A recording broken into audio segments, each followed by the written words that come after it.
ሰላም ሰላም ለሁላችን ይሁን። እንግዲህ ዛሬ ተመልሼ መጥቻለሁ። ከዚህ በፊት ተወያየንባቸው ስለ ኒውትሪየንትስ ማክሮ ኒውትሪየንትስ እና ማይክሮ ኒውትሪየንትስ ብለን ከፋፍለን ተነጋግረናል። ዛሬ የመጀመሪያው ማክሮ ኒውትሪየንት ከሚባለው አንዱ ውስጥ የመጀመሪያውን ስለ ካርቦሃይድሬትስ እንነጋገራለን ማለት ነው። ካርቦሃይድሬት ካርብም ተብሎ ሊጠራ ይችላል። ስለዚህ አንዳንዴ ካርብስ ብዬ ስናገር ወይ ካርቦሃይድሬት ብዬ ስናገር ያው ደሰም ነገር እየተናገርኩ መሆኑን እንድታውቁልኝ ይፈልጋለሁ። ስለዚህ ካርቦሃይድሬት ወይም ካርብስ አንዱ ከማክሮ ኒውትሪየንቶች ውስጥ አንዱ ነው ማለት ነው። ማክሮ የተሰኘበት ምክንያት ደግሞ ያው ተለቅ ያለ ጎላ ያለ ሚና የሚጫወት ማክሮ ትልቅ ማለት ነው። ስለዚህ ከነሱ ማክሮ ኒውትሪየንቶች ውስጥ አንዱ ነው ማለት ነው። ምንድናቸው ብያቸዋለሁ? ካርቦሃይድሬት፣ ፕሮቲን እና ፋትስ ናቸው ማክሮ ኒውትሪየንትስ የሚባሉ። ስለዚህ ዛሬ አሁን የምንጀምረው በካርቦሃይድሬት ነው ማለት ነው። እንግዲህ እንደዚህ እያልን በሚቀጥለው ላይ ደግሞ ስለ ፕሮቲን እናወራለን። እንደገና ስለ ፋትስ እያልን አንድ ባንድ እየሄድን አሁን ቁም ነገሩ የሳይንስ ፈተና አይደለም። ይሄ እንደነገርኳችሁ ስለ ካርቦሃይድሬት ብናውቅ ከዛ በኋላ ጤናችን ላይ የሚያመጣውን ኢምፓክት በመገንዘብ ምን ማድረግ እንችላለን የሚል ነው እንጂ ይሄ የትምህርትና የፈተናና ጥያቄ መልስ ነገር አይደለም። ስለዚህ በደንብ እንድታስታውሱልኝ የምፈልጋቸው ቃሎች ስደርስ እነግራቸዋለሁ።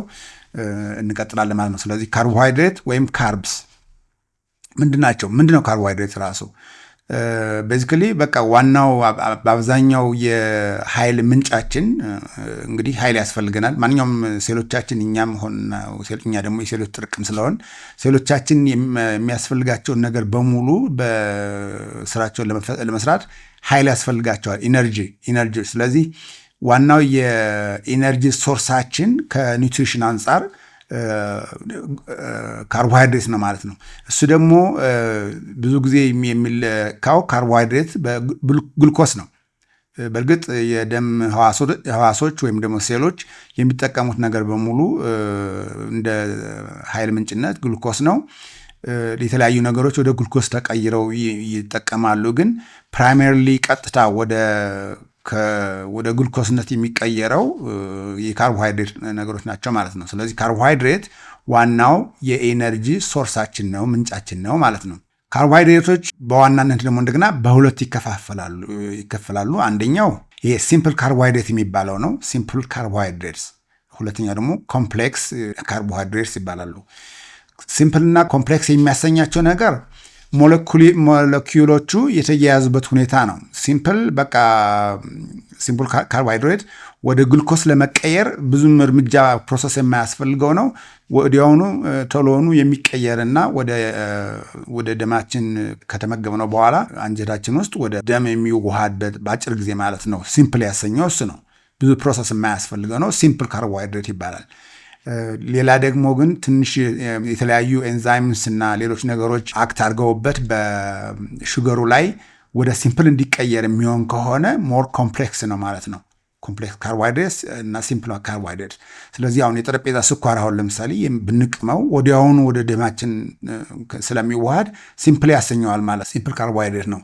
ግን እንደዚህ አይነት የሹገር ሞለኪውልስ ደግሞ ኮኔክትድ ሆነው እንግዲህ ምናልባት እዚህ ላይ እናሳያቸው ይሆናል ፒክቸሩን። ኮኔክትድ ሆነው ተያይዘው ሲመጡ ኮምፕሌክስ ይባላሉ ማለት ነው። ኮምፕሌክስ ደግሞ የሚያሰኛቸው ለምሳሌ እነኚህ ሆል ግሬንስ ያልደቀቀ ያልተፈጨ አክቹዋሊ ነው በቃ ሆል ግሬን ሲሆኑ ይሄ ከግሬኖች የምናገኘው ሞር ኮምፕሌክስ ይሆናል ማለት ነው። ግን በተበጠረ ቁጥር ለምሳሌ ስንዴው ወደ ፍርኖነት በቀየርነው ቁጥር ሞር ሲምፕለር እያደረግ ነው ማለት ነው። ኮምፕሌክስ አይደለም። እስከነ አሰሩ እስከ ሆል እንዳለ ሙሉ ጥሬው ከሆነ ግን ኮምፕሌክስ ካርቦሃይድሬት ይሆናል ማለት ነው። ስለዚህ ሲምፕል እና ኮምፕሌክስ መሆኑ በደምናችን ውስጥ ለመዋሃድ የሚፈጀውን ጊዜ ይወስነዋል ማለት ነው። ስለዚህ ወዲያውኑ ሲምፕል ካርቦሃይድሬትን ስንመገብ ደማችን ውስጥ ሲገባ ደግሞ ኢንሱሊን ከጣፊያ ነው የሚመረተው። ኢንሱሊን ወዲያውኑ እንዲመረትና በግሉኮስ መጠኑ ስለሆነ የሚወሰነው የኢንሱሊን መጠን ወዲያውኑ ኢንሱሊን እንዲደርስ የሚያደርገው ሲምፕል በመሆኑ ነው ማለት ነው። ቶሎ ስለሚዋሃድ ነው። ሞር ጊዜ የሚወስድበት ይሄ የተያያዙትን ሞለኪውሎችን ለመስበርና ወደ ሲምፕል ለማድረግ ፕሮሰስ ከወሰደ ደግሞ ያው ፕሮሰስ ሞር ጊዜ ይወስዳል። ስለዚህ ኮምፕሌክስ ከሆነ ትንሽ የበለጠ ጊዜ ይወስዳል ማለት ነው። ይሄኛውን ደጋግሜ የምናገርበት ምክንያት ምንድን ነው? ዲያቤቲክ ሲሆኑ ወይም ደግሞ ፕሪ ዲያቤቲክ እንደዚህ ሲሆኑ ሲምፕል እና ኮምፕሌክስ ካርቦሃይድሬት መመገባቸው በጣም ወሳኝነት አለው ማለት ነው። ወዲያውኑ ወደ ደማቸው ውስጥ ወደ ደማችን ውስጥ ተቀላቅሎ ሹገራችንን የብለድ ሹገራችንን ሲጨምረው ብለድ ሹገር ስፓይኪንግ ይባላል። ስፓይክ ያደረገው ማለት ነው። ያ ስፓይክ ማድረጉ እና አለማድረጉ ደግሞ በግላይሴሚክ ኢንዴክስ ይወሰናል ማለት ነው። ይህም የሚለካው ለምሳሌ ስኳር ወይም የግሉኮስ ራሱ ግሉኮስ የሆነ ነገር ብንመገብ ወዲያውኑ ብለድን ስፓይክ ስለሚያደርገው ግሉኮሱን እንደ 100 እንወስደዋለን ማለት ነው። ስለዚህ ሌሎችን ካርቦሃይድሬትስ በሙሉ ከዚህ አንጻር ነው የምንለካቸው ማለት ነው። ስለዚህ ድንች የራሱ ግላይሴሚክስ ኢንዴክስ አለው። በነገራችን ላይ ድንችም ካርቦሃይድሬት ነው። እያንዳንዱ ምግብ የራሱ ግላይሴሚክ ኢንዴክስ አለው። ግላይኮጅን የግላይ የሚለው ነገር በሙሉ በደም ውስጥ ያለው ስለ ግሉኮስ መናገራችን ማለት ነው። ስለዚህ ግላይሴሚክ ኢንዴክሱ ከ50 በታች ከሆነ ሞር ኮምፕሌክስ ማለት ነው፣ ጊዜ ይወስዳል ማለት ነው ደማችን ስለመዋሃድ። እሱ የተሻለ ነው ተብሎ ይታሰባል። ወደ ከ50 በላይ ሆኖ ወደ 100 እየተጠጋ በሄደ ቁጥር ይህ ግላይሴሚክ ኢንዴክሱ ሃይ ነው ማለት ነው። ሃይ በሆነ ደግሞ ቁጥር ደግሞ የብለድ ግሉኮሳችንን ስፓይክ ለማድረግ በጣም አጭር ጊዜ ስለሚፈጅበት እሱ ደግሞ ለጤናችን ትንሽ ተስማሚ አይደለም ማለት ነው። አሁን ለምሳሌ ታይፕ 2 ዳያቤቲስ ያለባቸው ሰዎች አሁን ለምሳሌ ስኳራቸው ወርዶ ብናገኛቸው ወዲያውኑ መስጠት ያለብን ለምሳሌ ሲምፕል ካርቦሃይድሬቱን ነው። ለምን ወዲያውኑ ደማቸው ጋር እንዲደርስና ስኳሩ መጠን እንዲጨምርላቸውና ነው አንኮንሺየስ ከሆኑም ነቅተው እንዲነሱ ስለሚያግዛቸው ማለት ነው። ሲምፕል ካርቦሃይድሬት ምንጫቸውን ለመናገር አንደኛው ይሄ የጠረጴዛ ሪፋይንድ የሆነ ፕሮሰስድ የሆነ ሹገር ነው። ሁለተኛው ከፍራፍሬዎች የምናገኘው ነው እና ሶስተኛው ደግሞ ከወተት የምናገኘው የላክቶስ የሚባለው የሹገር አይነት እሱ ነው ማለት ነው። ከፍሩክቶች የምናገኘው ግሉኮስም ራሱ እናገኛለን፣ ግን በብዛት ፍሩክቶስ ይባላል ማለት ነው። ስለዚህ ፍሩክቶስ አለ ራሱ ከሱክሮስ የምናገኘው ስኳር ነው። እንደገና ደግሞ ከወተት የምናገኘው ደግሞ ላክቶስ። እነዚህ ሶስቱ ናቸው ሲምፕል ካርቦሃይድሬት የሚባሉት ማለት። ስለዚህ ሲምፕል ካርቦሃይድሬት ለምሳሌ ከምን እናገኛለን? ይሄ ሪፋይንድ ሹገር አሁን ለምሳሌ ከሸንኮራ አገዳ የመጣውና አልቆለት የመጣው ይሄ ሻይ ላይ የምንጨምረው እሱ አሁን ሪፋይንድ ሹገር ይባላል ማለት ነው። ከዛ ለምሳሌ ከወተት ሊገኝ ይችላል። ከወተት የተገኘው ደግሞ ላክቶስ ነው የሚባለው ማለት ነው። ስሙ ራሱ ላክቶስ ነው የሚባለው። ለምሳሌ ከኦሬንጅ ጁስ የምንጠቀመው ነገር ለምሳሌ በፍሩክቶስ መንገድ ሊሆን ይችላል፣ ግን በውስጡም ግሉኮስም አለው። ስለዚህ አሁን ይሄ ሲምፕል ነው፣ ብዙ ጊዜ አይወስድበትም ማለት ነው። ስለዚህ አሁን እዚህ ጋር ማትኮር ያለብን ምንድነው ማለት ነው? ሲምፕል ካርቦሃይድሬትስ ለኢሚዲየት ሪሊዝ የሚያደርጉ ናቸው። ኢሚዲየትሊ ደማችን ውስጥ የሚቀላቀሉ በመሆናቸው ሲምፕል ኢሚዲየት ዩዝ ያላቸው ማለት ነው። ኢሚዲየት ደግሞ የሚሆነው ኢንሱሊን ሁሌ ግሉኮስ በገባ ቁጥር ደማችን ጋር ኢንሱሊን ይመነጫል። ኢንሱሊን ደግሞ የሚያደርገው ስራ ምንድን ነው? ወደ ሴሎች እንዲሄዱ ነው ማድረግ ነው። ግሉኮሱን በግሉኮስ መንገድ ነው እንግዲህ የሚሄደው።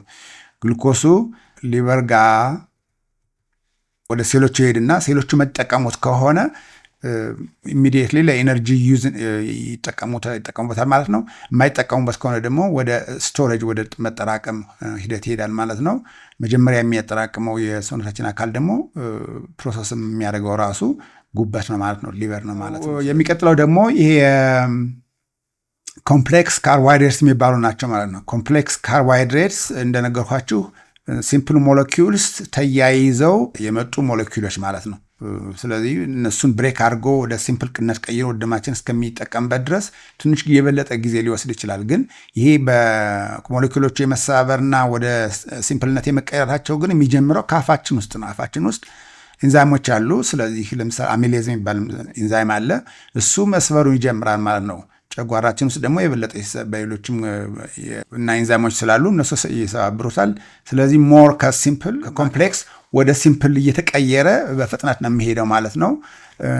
ስሞል ኢንተስታይን ላይ በደረሰ ጊዜ ያው የበለጠ ሪፋይን ሲምፕል ሆኖ ወደ ደማችን እንዲዋሃድ ያደርገዋል ማለት ነው። ስለዚህ የኮምፕሌክስ ኮምፕሌክስ ካርብስ ደግሞ ምንጫቸው ምንድናቸው? አንደኛው ይሄ ሆል ግሬንስ የምንላቸው ስንዴም ሊሆን ይችላል፣ ገብስ፣ ጤፍ፣ እነኝህ ሁሉ ሬዲሊ አቬይላብል ስላልሆኑ ሲምፕል ስላልሆኑ ኮምፕሌክስ ይባላሉ። ሌላው ከሌጊዩምስ የምናገኘው ከባቄላ፣ ከጥራጥሬ፣ ሌሎች ፕሮቲኖች ምናምን ይገኛል። ግን ካርቦሃይድሬት ከነሱ ላይ የምናገኘውም እንደዚሁ ኮምፕሌክስ ያሰኘዋል ማለት ነው። የኮምፕሌክስ ካርቦሃይድሬት ምንጮች ደግሞ እንዳልኳችሁ አንደኛው ይሄ ሆል ግሬን የሆኑ ነገሮች ናቸው። ገብስ፣ ስንዴ፣ ጥራጥሬ ነገሮች በሙሉ እንደገና ከሌጊዩምስ ደግሞ የሚባሉት ይሄ ፕሮቲን ሰጪ ጥራጥሬዎች እንደ ባቄላ፣ አተር፣ ምስር፣ ሽምብራ እንደዚህ አይነት ነገሮች በሙሉ ደግሞ ከነሱም ካርቦሃይድሬት እናገኛለን። ግን ኮምፕሌክስ ካርቦሃይድሬት ነው የምናገኘው ማለት ነው።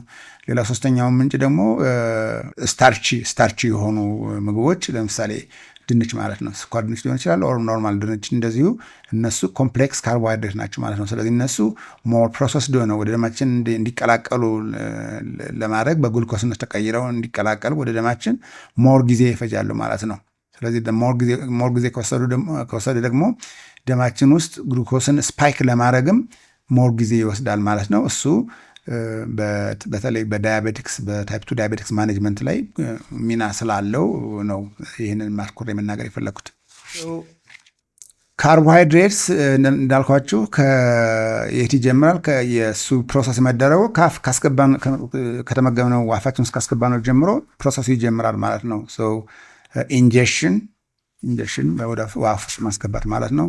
ከዛ ዳይጀሽን ነው። ዳይጀሽን ደግሞ ያው ከአፋችን ይጀምራል፣ ጨጓራ ይቀጥላል እስከ ስሞል ኢንተስታይን ወይም የትንሹ አንጀታችን ድረስ ያለው እንደዚሁ ዳይጀሽን ነው የሚሆነው ማለት ነው። ከዛ ቀጥሎ አብዞርብሽን ይሆናል። አብዞርብሽን የሚካሄደው በትንሹ ጨጓራ አካባቢ የሚሄዱ ነገሮች አሉ። ለምሳሌ አልኮሆል ነገር ብንመድገብ ከጨጓራ ጀምሮ ነው ራሱ አብዞር የሚደረገው። ግን አብዛኛዎቹ ከስሞል ኢንተስታይን ከአንጀት ላይ አብዞር የሚደረጉት። አብዞርብሽን ደግሞ ጋታችን ወይም ይሄ ከዳይጀስቲቭ ሲስተማችን ወደ ደም ወይ ብለድ ስትሪም ሲሄድ ነው እንግዲህ አብዞርብሽን ማለት እሱ ነው። ከዛ ቀጥሎ ያለው ዲስትሪቢዩሽን ነው። ዲስትሪቢዩሽን ደግሞ ከደም ስራችን ደም በሄደበት ቦታ ሁሉ ኒውትሪሽን የሚያስፈልጋቸው ቦታዎች ሁሉ ያሉ የሚያስፈልጋቸው ሴሎች ያለው ስርጭት የእሱ የግሉኮስ ዲስትሪቢዩሽን ነው የሚሆነው ማለት ነው። ቅድም እንደነገርኳችሁ አሁን በደማችን ውስጥ የሚገኘውን የብለድ ግሉኮስ የሚወስነው የካርቦሃይድሬት አይነት ነገር እንግዲህ በሁለቱ ነው። ጥራትም ብዛትም ይወስኗል ማለት ነው። ኳሊቲ ስላችሁ is it simple or complex? ሲምፕል ከሆነ ወዲያውኑ ስፓይክ ያደርጋል። ኮምፕሌክስ ከሆነ ደግሞ ቆይቶ ነው ዳይጀስት የሚደረገው። ስለዚህ ሞር ጊዜ ይወስዳል ማለት ነው። ከዛ ደግሞ ብዛቱ ነው የግሉኮሱ ብዛት። ስለዚህ ለምሳሌ ሞር ሲምፕል ካርቦሃይድሬት በተመገብን ጊዜ ኢሚዲየት ስለሆነ እና የኤነርጂ ዲማንዳችን ለምሳሌ አክቲቪቲ የሚደረግ እንደዚህ ነገር ከሆነ ወዲያውኑ እንደተመገብነው ወዲያውኑ ኤነርጂ ይሰጣሉ ማለት ነው። ስለዚህ የሲምፕል ካርቦሃይድሬት ወይ ከፕሮሰስ ከሆኑ ካርቦሃይድሬቶች ውስጥ የምናገኘው የኃይል መጠን ወይም ጥቅም ለወዲያውኑ ለሚሆን ነገር ነው ማለት ነው። ለሌላ ጊዜ የሚጠራቀም አይደለም ማለት ነው። ወዲያውኑ ነው የሚደረገው። አክቲቪቲ ካለ ለምሳሌ የምንንቀሳቀስ ብዙ አክቲቭ እስከሆን ወዲያውኑ ስለሚጠቀም ማለት ነው። ስለዚህ ይህንን እንደ የገለባ እሳት ብዬ ልንገራችሁ። የገለባ እሳት ይቀጥላል፣ ግን ወዲያውኑ ሙቀት ይሰጣችኋል፣ ግን ወዲያውኑ የሚያልቀው። ስለዚህ ሙቀት እንዲቀጥል እንዲጨምር እንድናገኝ ከፈለግን ያን ገለባውን ወይም ቅጠሉን ማቃጠል አለብን፣ በተከታታይ ማቃጠል አለብን ማለት ነው። እና ሲምፕል ካርብስ ይሄ በተለይ ፕሮሰስ የተደረጉ ነገሮች ስኳርም በሉት በቃ እንደዛ ነው እና ረዘም ያለ ጊዜ ኃይል አይሰጡም ማለት ነው። ካልሰጠነው ደግሞ ካልተመገብን ግሉኮስ ደግሞ እንደዚህ በተወሰነ ጊዜ ምን ማድረግ አለበት? ሰውነት እና ኃይላችን አክቲቪቲ ካለን እና ኃይል የሚያስፈልግን ከሆነ ሰውነታችን ወዴት ይሄዳል? ወደ ተጠራቀመ የኃይል ምንጭ መሄድ አለበት ማለት ነው። ስለዚህ ከካርብስ የምናገኘውን ኃይል መጠኑን በደማችን ውስጥ ከዚህ በፊት ተናግሬያለሁ መሰለኝ። በደማችን ውስጥ በአንድ የተወሰነ ጊዜ ሊቀመጥ የሚችለው የግሉኮስ መጠን ወደ 4 ግራም ነው።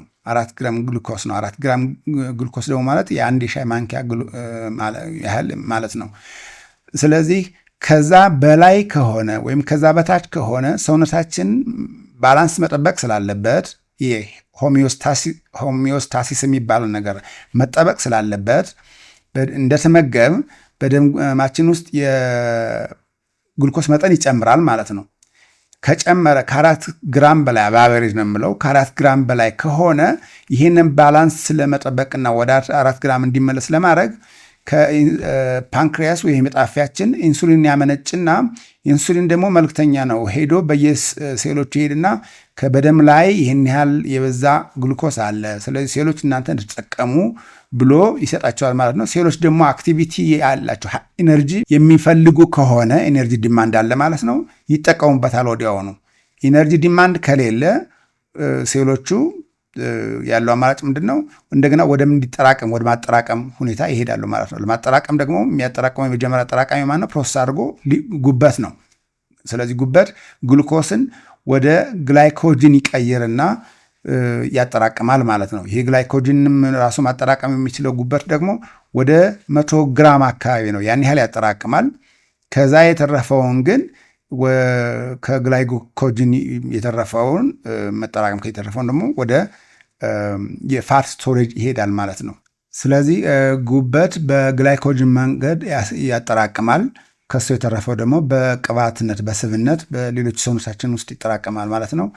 ከዚህ በፊት ደጋግሜ እንደነገርኩት ይሄ በሆዳችን አካባቢ የሚጠራቀመው በቦርጭ ብለን በተለምዶ የምንጠራው እሱ አካባቢ የሚጠራቀመው አዲፖስ ቲሹ ፋት የሚባለው እሱ ነው እንግዲህ አደገኛ የሚባለው። አደገኛ ለምን እንደተባለ ደግሞ ተናግሬያለሁ። ያው በኦርጋንስ እዛ አካባቢ ብዙ ኦርጋንስ ስላሉ ሊቨር፣ ጉበት፣ ኪድኒ፣ ሃርት፣ ጣፊያ ራሱ እና ሌሎችም በቃ ኦርጋንስ እነኚህ ቫይታል ኦርጋንስ የሚባሉ ነገሮች እነሱ አካባቢ ስለሆነና የእነሱን ስራ ደግሞ ስለሚያጨናንቅና ስለሚያውክ አደገኛው ፋት ዲፖዚሽን የሚባለው የማን ነው? በአዲፖስ ቲሹ አካባቢ የሚጠራቀመው ቦርጭ አካባቢ የሚጠራቀመው ነው ማለት ነው። ለዚህ ነው የቦርጫችን ከመልክና ከውበትም የበለጠ አሳሳቢ የሚያደርገው እነኚህን ኦርጋንሶችን ችግር ስለሚያመጣ ነው ማለት ነው።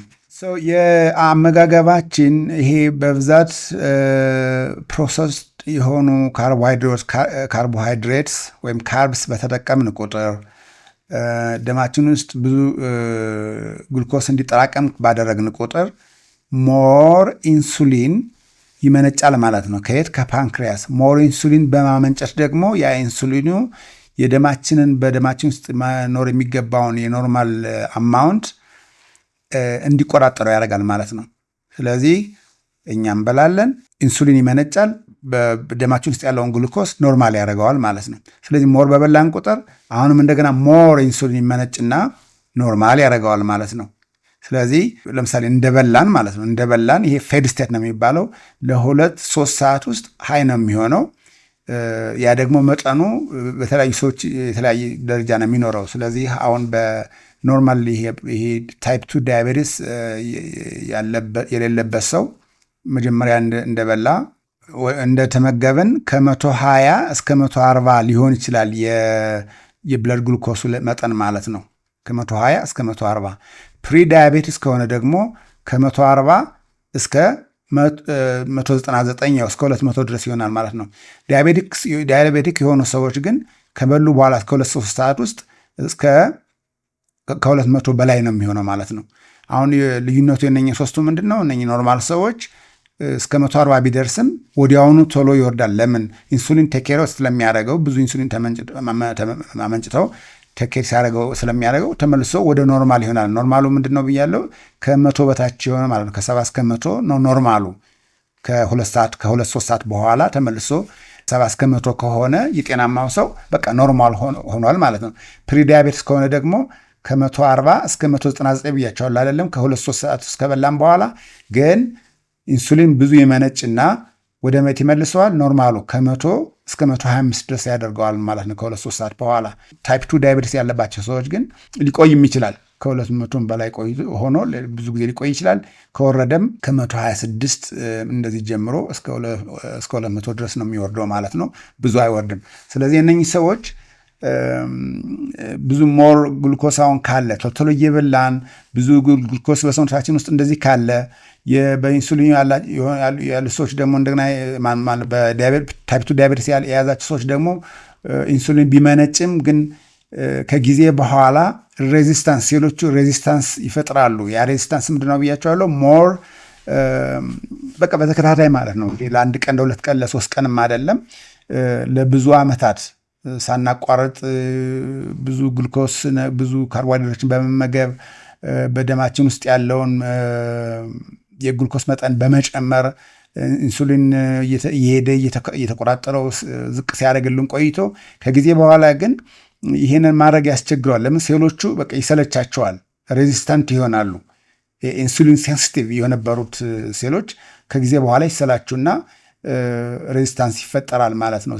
ስለዚህ በደንብ የኢንሱሊን የግሉኮሱን መጠን መቆጣጠር ያስቸግራቸዋል ማለት ነው። ይሄም በአጭር ጊዜ የሚሆን አይደለም። ለምሳሌ ለመጀመሪያ 1 ዓመት ውስጥ ብዙ ግሉኮስ ደማችን ውስጥ ይኖራል።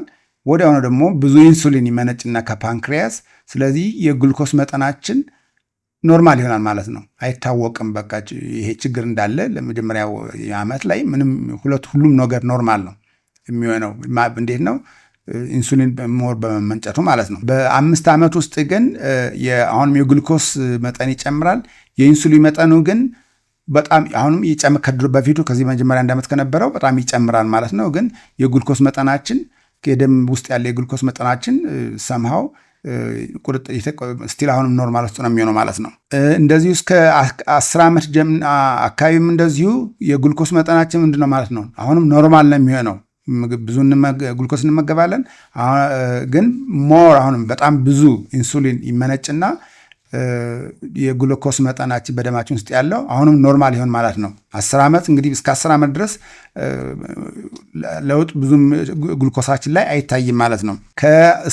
ወደ 20 ዓመት ጀምሮ ግን እስከ 20 እንግዲህ ይሄ አቨሬጅ ነው የምናገረው። ከ15 ዓመት ጀምሮ ሊሆን ይችላል ግሉኮስ ኢንሱሊን መቆጣጠር አይችልም። ሬዚስታንስ እየተፈጠረ ስለሆነ አሁን ግሉኮስ የደማችን ውስጥ ያለው የግሉኮስ መጠኑ እየጨመረ ሞር ይሆናል ማለት ነው። ከ20 ዓመት በኋላ ግሉኮስ መጠኑ ሞር በዚህን ጊዜ ነው የታይፕ 2 ዳያቤቲስ ዲያግኖሲስ የሚደረገው። የዚህን ጊዜ ነው። ብዙ ዓመታት ለምሳሌ ሐኪም ቤት ስትመላለስ ቆይታችሁ ብለድ ግሉኮሱ ኖርማል ነው በቃ ጥሩ ነው ስትባል ኖራችሁ አሰም ፖይንት ግን ከ15 እስከ 20 ዓመት ባለው ጊዜ ውስጥ ግን ግሉኮሱ አብኖርማል ነው ይባላል እና ወይ ፕሪዳያቤቲስ ናቸው ወይ ደግሞ ዳያቤቲክስ ናቸው ተብላችሁ ይነገራቸዋል ማለት ነው።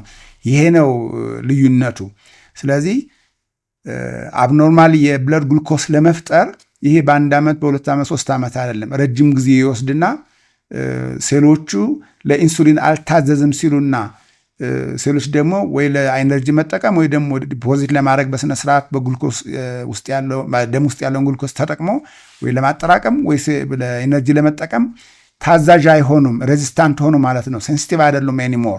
ስለዚህ ሬዚስታንት ሲሆኑ የዛኔ በደማችን ውስጥ ያለው ግሉኮስ ስቲል ሞር ሆኖ መታየት ሲጀምር ይሄ ነው እንግዲህ ዳያቤቲስ ምልክቱ የሚታየው። ፕሪዳያቤቲስም ሊሆን ይችላል፣ ራሱ ዳያቤቲስ ሊሆን ይችላል። ብቻ ከሚገባው በላይ ከኖርማል መሆን ከሚገባው በላይ ግሉኮስ በደማችን ውስጥ ብዙ ሆኗል ማለት ነው። ልዩነቱ እሱ ነው። ደግነቱ በነገራችን ላይ አሁን የማወራው ስለ ዳያቤቲስ ሳወራ እንደው ከዚህ በፊት መናገር ነበረብኝ። ስለ ታይፕ 2 ዳያቤቲስ ነው እያወራሁ ያለሁት። ታይፕ 1 በጣም ኮምፕሊት የተለየ ነገር ስለሆነ አሁን የማወራው ስለ ታይፕ 2 ዳያቤቲስ ነው። ታይፕ 1 ማለት የኢንሱሊን ማመንጨት በፓንክሪያስ ጋር ኢንሱሊን ማመንጨት ችግር አለ ማለት ነው። ኢንሱሊን አይመነጭም ማለት ነው። ዳትስ ታይፕ 1። ስለ እሱ አሁን አይደለም እያወራ ያለሁት። አሁን እየተነጋገርን ያለ ነው ስለ ታይፕ 2 ነው። ታይፕ 2 ደግሞ የሚሆነው ኢንሱሊን አለ በበቂ መጠን ኢንሱሊን ያመነጫል ፓንክሪያስ፣ ግን ሴሎቹ ሬዚስታንት ሆነዋል፣ እምቢ ብለዋል፣ አልቀበልም ብለዋል። በዛ ምክንያት የሚመጣው አብኖርማል የግሉኮስ መጠን ሲሆንና በቃ ዳያግኖስ ሲደረግ ሰው የሚመጣው ችግር ነው እንግዲህ ታይፕ 2 ዳያቤቲስ የሚባለው። ስለዚህ እያወራን ያለው እሱ ነው። ስለዚህ የታይፕ 2 ዳያቤቲስ ደግነቱ ምንድነው መሰላችሁ?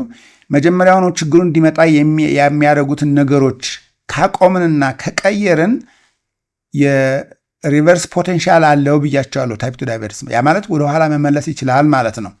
ግን በአንድ ቀን በሁለት ቀን ዝም ብለን የሚሆን ነገር አይደለም። ለምን 15-20 ዓመት ወስዷል ኦልሬዲ ወደ ታይፕ 2 ዳያቤቲስ ለመምጣት አይደለም እንዴ?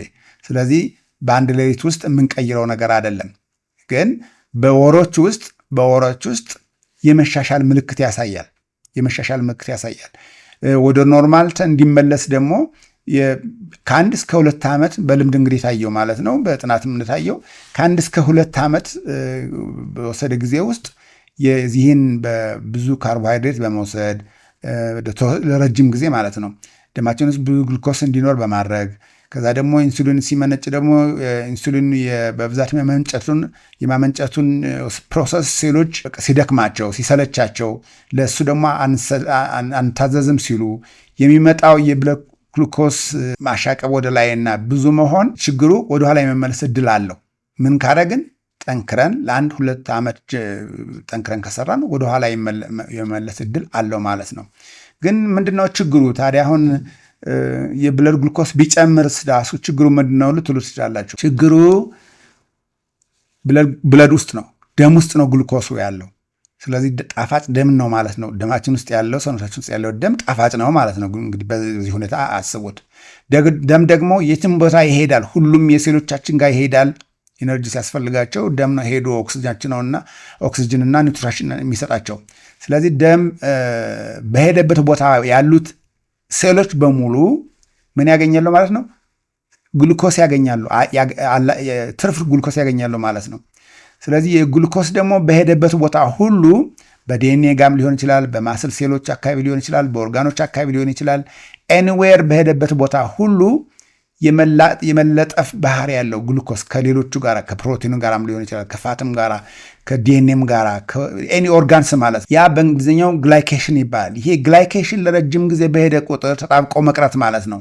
የተጣበቀበት ኤሪያ አካባቢ ፕሮቲኑ እነዚህ የተጣበቀበት ቦታ ኢሪቨርሲብል በቃ ማገገም በማይችሉበት ሁኔታ ነው ዳሜጅ የሚያደርጋቸው ማለት ነው። ለዚህም ነው ለምሳሌ ኩላሊት ችግር የሚመጣው፣ የአይን ነገር ችግር የሚመጣው፣ የእግር እንደዚህ ከቆሰለ ቶሎ የመዳን ችግር የሚመጣው በሙሉ ምንድን ነው? ይሄ ግሉኮስ ከደም ጋር ሄዶ እዛው ፕሮቲኖቹ ላይ ሴሎች ላይ ማንኛውም ነገር ላይ በመለጠፍ የሚያደርገው ግላይኬሽን ፕሮሰስ ውጤት ነው ማለት ነው። ስለዚህ ይሄ ነገር ለረጅም ጊዜ ከተካሄደ ቀስ በቀስ ሴሎች የሴል ጥርቅም ቲሹ ነው፣ የቲሹ ጥርቅም ኦርጋን ነው። ስለዚህ እነኚህ ነገሮች በሙሉ ላይ ችግር ይመጣል ማለት ነው። ሰዎች አይናቸው ችግር ላይ ይመጣል፣ ኪድናቸው ፌል ያደርጋል። ዳያሊሲስ ደረጃ ድረስ የሚደረሰው እንግዲህ አድቫንስድ ሲሆን ማለት ነው መጨረሻ ላይ። ስለዚህ መጀመሪያውኑ መጠንቀቅ ያለብን ምንድን ነው? የደም ግሉኮሳችንን በሚገባ መጠን ውስጥ እንዲቆይ ጠንክረን መስራት ነው ያለብን ማለት ነው። ለዚህም ደግሞ እንግዲህ ያለፈው የአጠቃላይ የሳይንሱ ሁኔታ ፎከስ የሚያደርገው ግሉኮስ ላይ ነው። ግሉኮስ ኖርማል አይደለም፣ በቃ እሱ ነው። ግን መሆን የነበረበት ፎከስ ማድረግ ያለበት በእኔ እምነት ወይም በአብዛኛው አሁን ሜዲካል ኮሚኒቲ ውስጥ ፎከስ ማድረግ ያለበት በኢንሱሊን ላይ ነው። ኢንሱሊን መጠኑ ምን ያህል ነው ቁም ነገሩ። ለምን አሁን ለምሳሌ ችግር ተፈጥሯል እኮ ነግሬያቸዋለሁ። እስከ 20 ዓመት ድረስ 15 ዓመት ድረስ የግሉኮስ መጠኑ ኖርማል ሊሆን ይችላል። ግን ፓንክሪያስ እና እየሰራ ነው ማለት ነው። ኦቨርታይም እየሰራ ነው። በጣም ወርኪንግ ሃርድ ነው በቃ እና ፕሮዲዩሲንግ ኢንሱሊን ከዛ ኮንትሮል ያደርገዋል። ለምን? ሆሞስታሲስ መፈጠር ስላለበት፣ ባላንስ መፈጠር ስላለበት። ከጊዜ በኋላ ያ ባላንስ ሴሎችን ቢቢ ስለሚለው ብያቸዋለሁ፣ ሬዚስት ስለሚያደርጉ ያ ባላንስ ይጠፋል ማለት ነው። ባላንስ አይኖርም። ከዛ በኋላ ነው እንግዲህ መወሳሰብ የሚኖረው። ይሄ በተፈጥሮ ውስጥ ባላንስ አለመኖር ያም ተመልሶ ባላንስ ለማምጣት ሰውነታችን ውስብስብ ያለ ነገር ውስጥ ነው የሚገባው እና ብዙ ኦርጋኖች ላይ ችግር ይፈጠራል፣ የቲሹ ችግር ይፈጠራል። ስለዚህ መጀመሪያውኑ ለምሳሌ የሚለካው ለምሳሌ በየአመቱ የሆነ ነገሩኛ ሀገር ያው ካልታመምን ሄደን አንታይም፣ ግን በየጊዜው የሚለካው የኢንሱሊኑ መጠን ቢሆን ኖሮ ግሉኮስ ባይሆን ኖሮ ኢንሱሊን ደግሞ የራሱ መጠን ስላለው ይህ ነገር ኢንሱሊን እየጨመረ ነው፣ ያ ማለት ደግሞ ወደፊት ከጊዜ በኋላ ኢንሱሊን ሬዚስታንስ ይፈጠራል። ያ ከተፈጠረ ደግሞ ወደ ዲያቤቲስ እና ወደ ሌላ ነገር ችግር ሊመራ ይችላል። ስለዚህ ተጠንቀቅ ተብሎ ቀደም ባለው ጊዜ ጥንቃቄ እንዲያደርግ ይሰጠው ነበር፣ ይመከር ነበር። ግሉኮስህ ትክክል ኖርማል ነው፣ በቃ ቻው፣ ሌላ ጊዜ እንገናኝ፣ የሚቀጥለው እንገናኝ ተብሎ ይለያያል ሰው ማለት ነው። ያ ምንድን ነው ፎከስ የተደረገው ግሉኮስ ላይ ስለሆነ ነው። ስለዚህ ግሉኮስ ሴንትሪክ ሳይሆን ኢንሱሊን ሴንትሪክ የሆነ ነገር ሂደት ብንከተል እንዴት አሪፍ ነገር ነበረ። የኢንሱሊን መጠን ደግሞ አይለካም። እንኳን እኛ ሀገር ኢትዮጵያ ይቅርና ሌላ ያደጉ ሀገሮችም በስታንዳርድ በቃ ስታንዳርድ ይሄ በየጊዜ የሚለካ አይለካም። ስፔሻሊ ሄዶ ስፔሻሊ መለካት አለበት ላቦራቶሪ፣ ይህን የሚሰሩ ላቦራቶሪዎች በግል ደረጃ ምናምን ነገር እንደዚህ ነገር እንጂ ስታንዳርድ ሆኖ ኢቭን ኢንሹራንስም ራሱ ከቨር ላይ ያደረገው ይችላል ይህንን ቴስት። ቤዚክሊ ምንድነው ስለ ያልኩት ኢንሱሊን ሴንትሪክ የሆነ አፕሮች ብናደርግ መጀመሪያውንም ኢንሱሊን ብንከታተል ኖሮ ችግሮቻችን ቀደም ብለን ማወቅ እንችል ነበር ማለት ነው። ይሄ ደግሞ የእኛ ችግር አይመስለኝ፣ እኛ ምን እናውቃለን ተጠቃሚዎች። የሜዲካል ኮሚኒቲው ይሄንን ቢያደርግ ማለት ነው። ስለዚህ የግድ ደግሞ መለካትም የለበትም። የሚታወቁባቸው ዳይሬክት የሆነ መለካት እንኳን ባይኖር ኢንዳይሬክት የሚለኩ ነገሮች አሉ። በነገራችን ላይ ቅድም ስናወራ ግሉኮስን በደማችን እንለካለን ብላና የፋስቲንግ ብለድ ግሉኮስ እንግዲህ ፋስቲንግ ማለት ጾመን አድረን እንደዚህ የሚደረግ ነው። ከበላም በኋላ ትክክል ላይሆን ይችላል። አሁን ኖርማልም ሰው እኮ የግሉኮስ ችግር የሌለበት ሰው ራሱ በ2-3 ሰዓት ውስጥ ከበላ በኋላ ቢታይ አብኖርማል ሆኖ ከፍተኛ ሆኖ ነው የሚገኘው። ስለዚህ ነው የፋስቲንግ ግሉኮስ ይደረግ የሚባለው። ከፋስቲንግ ግሉኮስም የበለጠ ደግሞ ይሄ ኤዋንሲ የሚባለው በ3 ወር ምናምን የቆየ ደምን ጾማችን ሄዳችሁ የምትለኩት ኤዋንሲ ነው የሚባለው። እሱ ደግሞ የሚለካው በነገራችን ላይ ቅድም ብዬ ነበረ ግላይኬሽን የሚባለውን ነገር ነው የሚለካው። ኤዋንሲ የሚለካው እንግዲህ ሬድ ብለድ ሴልስ እድሜያቸው ወደ 120 ቀን አይደለም 3 ወር ማለት ነው። በዛ ጊዜ ውስጥ ያጠራቀሙት ግላይኬሽን ይለጠፋል አላልኩም ነበረ ሬድ ብለድ ሴልስ ላይ ሹገር። ስለዚህ እየተለጠፈ ግላይኬሽን እየተፈጠረ ማለት ነው። ለ3 ወር በሬድ ብለድ ሴል እድሜያቸው ውስጥ ያለውን የጉልኮስ ጥርቅም ነው ቸክ የሚያደርገው ኤዋንሲ መጠኑን የሚለካለን እና ምክንያቱም ኤቭሪዌር በሄደበት ቦታ በሙሉ ሹገር ደምን ተከትሎ ነው የሚሄደው ብያለሁኝ። የግላይኬሽን የሚለውን እንግዲህ ይለጥፋል የሚለውን እንግዲህ የተረጎሙት ነው። ሌላ ቃል በአማርኛ ካለው አላውቅም። ብቻ ግላይኬትድ ይሆናሉ። እሱን ነው የሚለካው በየ3 ወሩ ኤዋንሲ የሚለካው ማለት ነው፣ ግሉኮስን መጠን ለመለካት። እንደዚህ ሁሉ ኢንሱሊን ይህም ዳይሬክት ነው የሚለካው ማለት ነው። ራሱ መጠኑን ታገኛላችሁ የግሉኮስ መጠኑ። እንደዚህ ሁሉ ዳይሬክት ላይ አሁንም የኢንሱሊንን መጠን ብንለካ ኖሮ ቀደም ብሎ ነው መታወቅ የሚቻል የነበረው። ስለዚህ ሜዲካል ኮሚኒቲውም ይሄን አያደርግም። እኛ ደግሞ ያው የተባልነውን መስማትና በቃ ኖርማል ነው ከተባለ ተመልሰን ሄደን የምናደርግ እንበላ እንጠጣ የነበረውን አክቲቪቲዎችን ሁሉ ነገር ሳንቀይር በቃ እንቀጥላለን። ነገሮቹ እየተባባሱ ይሄዳሉ ማለት ነው። ሜይ ቢ አሁን እኮ ኤክሰርሳይዝ የሚጀመረው ምን የሚባለው እንደው ቅርጼን አሳምራለሁ መልኬን ጠብቃለሁ ምናምን ካልሆነ በስተቀር ግሉኮስ ችግር አለ ኢንሱሊን ሬዚስታንስ ይፈጠርብኛል ብሎ የሚል ሀሳብ ስለያዘን አይደለም። ያው ምክንያቱም አናውቅምና ነዋ። ስለዚህ ኢንሱሊን ሬዚስታንስ መፈጠሩን የምናውቀው የኢንሱሊን መጠን በመለካት ነበረ። እንግዲህ እሱ ደግሞ ስታንዳርድ አይደለም ብያቸዋለሁ፣ አይለካም። ግን ኢንዳይሬክት የሆኑ የምናውቅባቸው ዘዴዎች አሉ። እነሱን ነግራችሁ ነው። እነሱ አንደኛ የመጀመሪያው ደም ሲለካ ትራይግላይሰራይድ ይለካል። የኤችዲኤል የሊፒድ መጠንም ይለካል። የእነሱን ሬሽዮ ዶክተሮቹ ይለካሉ። እዚህም አይቻለሁኝ እሱ ይለካል፣ ወደ አደጉ ሀገሮች ብቻ ሳይሆን። ስለዚህ የትራይግላይሰራይድ ቱ ኤችዲኤል ሬሽዮ ማለት ነው። እሱን ለክተው ኢንሱሊን ሬዚስታንስ እየተፈጠረ መሆኑን ዶክተሮች ሊነግሩ ይችላሉ ማለት ነው። እንደው ጠቅላላ ያለ ሬፈረንሱ ደግሞ ከ4 በላይ ከሆነ 4 እና ከ4 በላይ ከሆነ ችግር አለ ማለት ነው። ሊያስጠነቁ ይችላሉ። ግን እንግዲህ እንዳልኳችሁ ይሄ መጠኑ ሞር ኤንድ ሞር አንሄልዚ ሁላችንም እየሄድን በቁጥር ይሄ ሬንጁ ወደ ላይ እየተገፋ ነው የሚሄደው ማለት ነው። ድሮ 4 አልነበረም፣ አሁን ነው ወደ 4 ስታንዳርድ ነው የተባለው። ስለዚህ ከ10 ዓመታት በኋላ ደግሞ ይህም ሊቀይር ይችላል። ግን አት ዘ ሞመንት ያለው 4 ነው። the lower is the better always 4 መድረስ አለበት ማለት አይደለም። ከ4 ጀምሮ ነው አደገኛ የሚባለው። ይሄ የደም ውስጥ ያሉ ነገሮችን እንደነገርኳችሁ የሊፒድ መጠንስ በመለካት ማለት ነው። ሁለቱም ትራይግሊሰራይድም ሆነ ኤችዲኤል የሊፒድ አይነቶች ስለሆኑ ማለት ነው። እናንተ ግን የምታውቁባት ደግሞ ዘዴ ልንገራችሁ፣ ቀላልና ልታውቁት የሚችሉት ነገር የእምብርታቸው አካባቢ ያለውን መጠን እምብርት አካባቢ ያለውን መጠን ትለካላችሁ። ግን አሁን እንግዲህ ክብደታችን በጨመረ ቁጥር ቦርጭ ባወጣን ቁጥር ታውቃላችሁ ቀበቷችን ዝቅ እያደረግን ነው የምንታጠቀው። ስለዚህ ያቺ ቀበቷችን የምታርፍበት ቦታ ላይ አይደለም መለካት ያለብን፣ እምብርታችን ላይ መሆን አለበት። ወይም ደግሞ በቃ ሰፊውን የሆዳችን አካባቢ ያለውን ቦታ እንለካለን ማለት ነው። ስለዚህ ዌስት ሰርከምፍረንስ ማለት ነው። ዌስት ሰርከምፍረንስ እንለካና እሱን በሁለት እናባዘዋለን። ይህን ያባዛ ነው እንደገና ከሀይታችን ከርዝመታችን ከበለጠ አደጋ ተፈጥሯል ማለት ነው። ኢንሱሊን ሬዚስታንስ አለ። ያው ቦርጭ እንኳን አይተን ነው እንዲሁ እኮ ቦርጩን እናውቀዋለን አይደል? በቦርጫችን አይተን እናውቀዋለን። እንደው ግን ሞር ኳንቲፋይ ለማድረግና ኳንቲታቲቭ ሜዠሬብል ለማድረግ 2 times waist circumference has to always be less than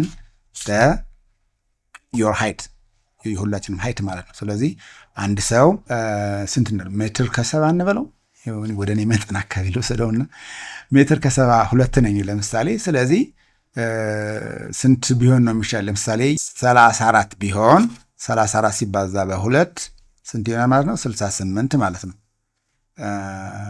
68 ስለዚህ የኔ ደግሞ 68 ማለት ነው። 68 ደግሞ ኢንች ማለት ነው። አይደን ቆይ በሜትር እንግዲህ ካልኩሌት እናደርጋለን ይሄንን። ግን 68 ኢንች ማለት 60ው 5 ፊት ነው። 5 ፊት ስለዚህ 5'8" ማለት ነው አይደል እንዴ? 5'8" ማለት ነው። ስለዚህ የኔ ሃይት ደግሞ ከ5'8" በላይ ከሆነ ጥሩ ነው ማለት ነው ሃይቱ። ስለዚህ አሁን 5'6", 5'7" ወይም 6 ፉት ከሆንኩኝ ምን ጥሩ ነው ማለት ነው። ለምን? የዌስት ሰርከምፍረንስ በ34 ስለሆነ 34 ኢንች ማለት ነው። 34 ሲባዛ ደግሞ 68 ስለሆነ 68 ደግሞ 5'8" ስለሆነ 5 ፉት 8 ኢንች ማለት ነው ከሆነ 5'9" ኢቭን ብቻ መብለጥ የለበትም ነው። ኢኳልም ቢሆን ኦኬ። ግን ስሞለር የዚህ ሰርከምፈረንሱ ያልኳችሁ ስሞለር ቤተር። ስለዚህ አሁን እኔ ቢያድ ላይ ነሮ 65 በሆንና ሃይቴ ደግሞ ወደ 5'9" በሆን በቃ ሞር ሄልዚ ነኝ ማለት ነው። እና ለመናገር ከሆነ ለምሳሌ ፕሮሰስ ላይ ነኝ። በጣም ከዚህ የባሰ ነበረ፣ ግን በአሁኑ ሰዓት እኔ ኢቭን ነን፣ እኩል ነን። በቃ የዌይት ሰርከምፈረንሴና ሃይቴ እኩል ናቸው። 34 ነኝ ዌስቴ፣ ሃይቴም 5'8" ነው። ስለዚህ በቃ እኩል ነን ማለት ነው። ስለዚህ አሁን እኔ ለማሳነስ ነው አሁን የዌስት ሰርከምፈረንሴን ወይ ደግሞ ይሄ ቦርጭ በመቀነስ ምናምን የምወስዳቸው እርምጃዎች ይኖራሉ። እነሱም በማድረግ የዌይት ሰርከምፈረንሴን ታይምስ 2 ከ5'8" በታች ማድረግ አለብኝ ማለት ነው። ይችን አሁን አልነግራችሁ አልችልም። ወደ ሜትር ቀይራችሁ አስቡት። ባጭሩ ግን በሜትርም ብታረጉት በሴንቲሜትር ትለኩና ያን በሁለት አባዛላችሁ። የዛ የተባዛው ከሃይታችሁ ሃይታችሁን ታውቁታላችሁ። ከሱ ሃይት በታች መሆን አለበት ነው ኖርማሉ። መብለጥ የለበትም። ቢቻል ቢያንስ ጥሩ ነው፣ ግን መብለጥ የለበትም ማለት ነው። እንዴት ይህንን የዌስት ሰርከምፈረንስ ታዲያ ኖርማል ወይም ደግሞ ትንሽ ልናደርገው እንችላለን ነው እንግዲህ። ይህን በጥቅሉ እንደው ዝም ብዬ ችግሩን አውርቼ እንዳልሄድ መፍትሄዋንም ልጠቁማችሁ። ፕሪንሲፕሉ 2 ነው። ኢንቴክን መቀነስ ነው። ኢንቴክ እንግዲህ ብዙ ጊዜ የሚለካው በካሎሪ ነው። ነገሩ ካሎሪ መቁጠር አይደለም። ወደፊት እነግራቸዋለሁ ለምን ካሎሪ መቁጠር ሳይሆን ቁም ነገሩ ብቻ የሚለካው የኢንቴካችን የሚለካው በካሎሪ ነው። ስለዚህ የካሎሪ ኢንቴካችንን መቀነስ ነው። በተለይ ምን አይነት ካሎሪ ነው ቁም ነገሩ? በተለይ የካርቦሃይድሬት እና ፕሮሰስ የሆኑ ፉድ የሆኑ ነገሮችን ካሎሪ መቀነስ። ካሎሪ መቁጠሩ ዋጋ የለውም ብለው ለዚህ ነው። ለምሳሌ የፕሮቲንና የፋት ካሎሪም ሞር ነው፣ ዴንስ ነው፣ ሞር ሊሆን ይችላል። ግን የካርቦሃይድሬት ላይ ያለ የሚገኘውን የኢንቴክ የምንመገበው መጠኑን መቀነስ ናምበር 1። ያለዛ ደግሞ የኢነርጂ ዲማንዳችንን መጨመር ነው። ሞር ኢነርጂ ዲማንድ በመጣ ሰውነታችን ውስጥ ባለ ጊዜ ለምሳሌ አክቲቪቲ ማለት ነው፣ ኤክሰርሳይዝ ባለ ጊዜ ማስል ሴልስ ሃንግሪ ነው የሚሆኑት ለኤነርጂ አይደለም እንዴ? ለመንቀሳቀስ፣ ለመሮጥ፣ ትሬድ ለማድረግ ወይ ደግሞ ባይስክል ላይ ለመንዳት ሞር ኢነርጂ ያስፈልጋል። ሴሎች ሞር ኢነርጂ ማቃጠል አለባቸው። ስለዚህ ኢነርጂ ዲማንዳችንን ጨመርን ማለት ነው። ያ እንደዚሁ መፍትሄ ያመጣል። ሌላው ከኢንቴክ መቀነስ የሚለው ምንድነው ማለት ነው? ለምሳሌ መጾም እንግዲህ መጾም ማለት አልተመገብንም ማለት ነው። ያ ኢንቴኩን ቀንሰዋል። ጾም ራሱን የቻለ ቶፒክ ወስጄ እንደውም ደጋግሜ የምናገርበት ነው። ግን ጾም ራሱ ዋን ኦፍ ዘ ቤስት ሶሉሽን ነው። ምክንያቱም ኢንቴኩን መቀነስ ብቻ ሳይሆን በመጾም ጊዜ ከውስጥ የተጠራቀመውን ፋት እናቃጥላለን ማለት ነው። እንደገና ሌሎችም ይሄ ጎጂ የሆኑ ሌሎች ነገሮች እዛ ሰውነታችን ውስጥ ያሉ ነገሮች በሙሉ ማጣራት እንጀምራለን ስንጾም ማለት ነው። ስለዚህ እንዴት ነው የምንጾመው? ለምን ያህል ጊዜ ነው የምንጾመው? ስንጾም ምን ጥቅም እናገኛለን የሚባለውን ነገር ሌላ ጊዜ በራሱን ቻለ ጊዜ እንነጋገራለን። አሁን ግን ይሄ የሆነው ዋናው ቁም ነገሩ ምንድን ነው? ካርቦሃይድሬት ምንነትን አውቀናል። ሲምፕል ኤንድ ኮምፕሌክስ። ሲምፕልና ኮምፕሌክስ የሚያሳኛቸው ምንድን ነው? እሱን ተነጋግረናል። ፈተና አለ፣ ተጠንቀቁ።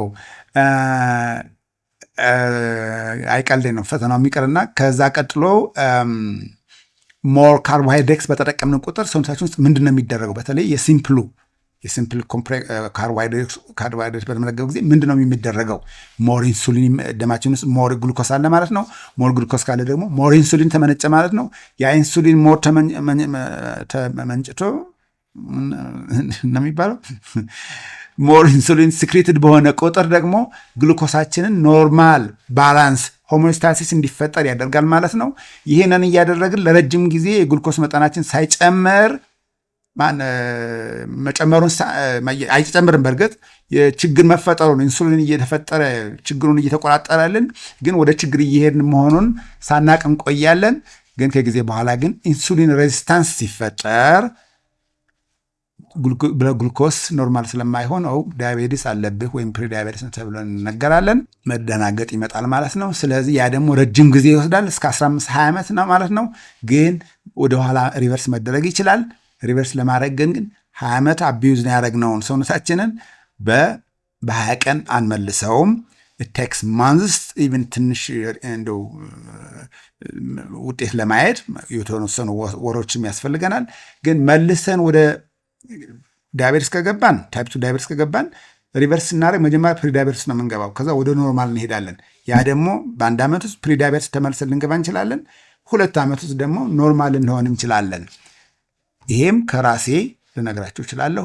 ኢስ ፖሲብል። በቴዎሬቲካሊ ብቻ ሳይሆን ፕራክቲካሊ ራሴ ላይ ያየሁት ስለሆነ ይቻላል። ተስፋ አንቆርጥም። ለምን? ስለሚቻል። ግን የስንፍና ጉዳይ አይደለም። በጣም ከባድ ሃርድ ወርክ፣ ኮሚትመንት፣ ዲሲፕሊን ያስፈልጋል። የወዳጅ ዘመዶቻችን ትብብር ያስፈልጋል። ለምን? አብረን የምንበላ የምንጠጣው ከቤተሰብ ከወዳጆቻችን ጋር ስለሆነ የነሱም ትብብር ያስፈልጋል። ግን ኢትስ ፖሲብል ማለቴ ነው። በሚቀጥለው እስከምንገናኝ ፕሮባብሊ የሚሆነው በፕሮቲን ላይ ነው የሚቀጥለው ዲስከሽን የሚሆነው። በሱ እስከምንገናኝ ሰላም ቆዩን።